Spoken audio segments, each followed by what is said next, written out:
Hello student, तो आज की वीडियो में हम पढ़ेंगे BA first semester English literature का आपकी यूनिट फर्स्ट में टॉपिक 3 है KS. Venkataramani.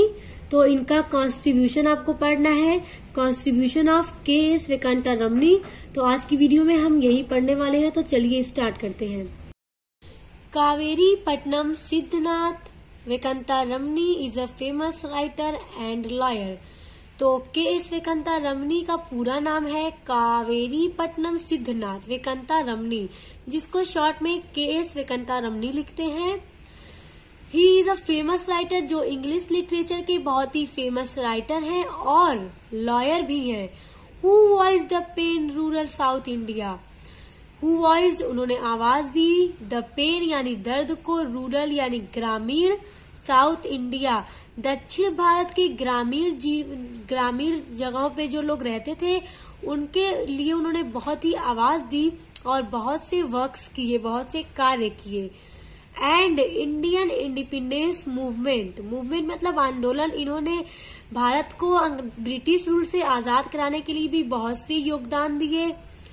He is famous writer in English literature, वह इंग्लिश लिटरेचर के बहुत प्रसिद्ध राइटर हैं, लेखक हैं। Venkataramani was born in 1891 in Kaveri Pattanam in Tanjore district. तो वेंकटरमणी वॉज बॉर्न इन, उनका जन्म 1891 में कावेरी पट्टनम में तंजौर जिले में हुआ था। His father Siddhanath Iyer was a well to do landlord in Tanjore district. उनके पिता का क्या नाम था, देखिए यहाँ पे सिद्धनाथ उनके पिता का नाम था, सिद्धनाथ अय्यर, जो कि तंजौर जिले के जमींदार थे। लैंडलॉर्ड मतलब होता है जमींदार थे। Venkataramani had his schooling at the national high school. तो वेंकटरमणी जी ने अपने स्कूल की तालीम नेशनल हाई स्कूल से प्राप्त की। मायावरम यानी कि जो कॉलेज था, जो स्कूल था, वो मायावरम में था। And graduated from the Madras Christian college, और उन्होंने मद्रास क्रिश्चियन कॉलेज से अपनी ग्रेजुएशन की तालीम पूरी की। ही मीट 1928 रविंद्रनाथ टैगोर। वेंकटरमणी की मुलाकात 1928 में रविंद्रनाथ टैगोर से हुई। He advised him to start a Tamil weekly. Rabindranath Tagore ने उनको एक तमिल मैगजीन शुरू करने के लिए प्रेरित किया। Its name was Tamil Ulagu and Bharatamani, जो इस तरह से तमिल वीकली और भारतमणि की शुरुआत हुई। Venkataramani had a penchant for writing from an early period in his life. तो वेंकटरमणी जी को अपने अर्ली लाइफ से यानी अपने शुरुआती ही जीवन से लिखने का बहुत शौक था। एट द एज ऑफ 16, उन्होंने 16 साल की उम्र में ही gave an eloquent speech protesting the partition of Bengal. तो जब पार्टीशन ऑफ बंगाल का प्रोटेस्ट हो रहा था, तब उन्होंने उसमें 16 साल की उम्र में स्पीच भी दी। And the same was published in the magazine The Indian Patriot. तो बाद में इंडियन पैट्रियोट मैगजीन में पब्लिश्ड हुआ।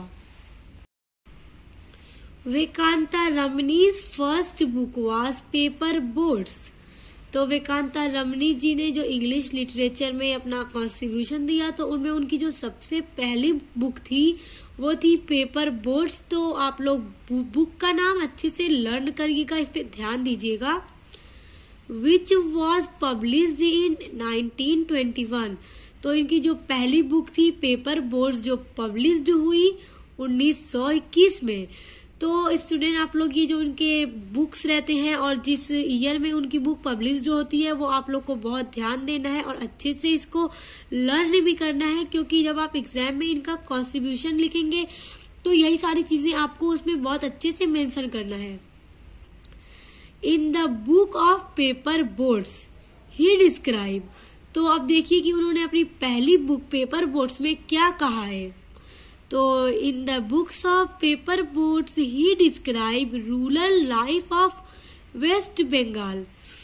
तो उन्होंने अपनी बुक पेपर बोट्स में डिस्क्राइब किया है रूरल यानी कि ग्रामीण जीवन को, ऑफ वेस्ट बंगाल यानी कि पश्चिम बंगाल के ग्रामीण जीवन के बारे में उन्होंने अपनी बुक में लिखा है।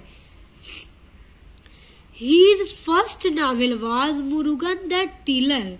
तो अब देखिए उनका ये फर्स्ट नावल है, यहाँ पे इनकी बुक थी, यहाँ पे इनकी नावल है मुरुगन द टीलर जो पब्लिश्ड हुई 1927 में।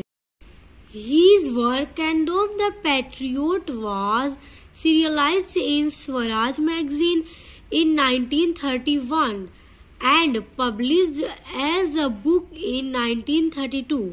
तो यहाँ देखिए ये भी इनका एक वर्क है, इनकी एक बुक है किंगडम द पैट्रियट। इसको भी आप लोग ध्यान दीजिएगा, इसको भी याद करिएगा। वह सीरियलाइज यानी कि उसको क्रमबद्ध किया गया स्वराज मैगजीन में। इनकी जो बुक किंगडम द पैट्रियट है उसको सीरियल वाइज किया गया स्वराज मैगजीन में। कब किया गया? 1931 में किया गया। And published as a book, और एक किताब के रूप में वो कब पब्लिश्ड हुई? 1932 में वो पब्लिश्ड हुई। Okay. Some of his famous works were on the sand dunes 1923। तो अब इनके कुछ और भी जो फेमस वर्क्स हैं यानी प्रसिद्ध कार्य हैं ऑन द सैंड ड्यून्स जो कि पब्लिश्ड हुई 1923 में। एंड रिनेसेंट इंडिया जो कि पब्लिश्ड हुई 1929 में। तो रिनेसेंट इंडिया पब्लिश्ड हुई 1926 में। तो ये देखिए स्टूडेंट्स, आप लोग इनके बुक्स का नाम, इनका वर्क्स का नाम और जो पब्लिश्ड जब हुआ वो सारा डेट आपको बहुत अच्छे से लर्न करना है, क्योंकि इनके कॉन्ट्रीब्यूशन में ये सब आपको एग्जाम में बहुत अच्छे से मेंशन करना है। तो आपने ये विकांता रमन जी का कॉन्ट्रीब्यूशन आप लोग नोट डाउन कर लीजिएगा और इसको लर्न कर लीजिएगा। एग्जाम में पूछा भी जा सकता है, किसी भी टॉपिक पर पूछा जा सकता है। तो आई होप वीडियो आपको समझ में आ गया होगा। समझ में आ गया है तो वीडियो को लाइक, कमेंट, शेयर करके मेरे चैनल को सब्सक्राइब कर लीजिएगा, क्योंकि BA first semester English literature का पूरा यूनिट, पूरा सिलेबस हम पूरा करेंगे।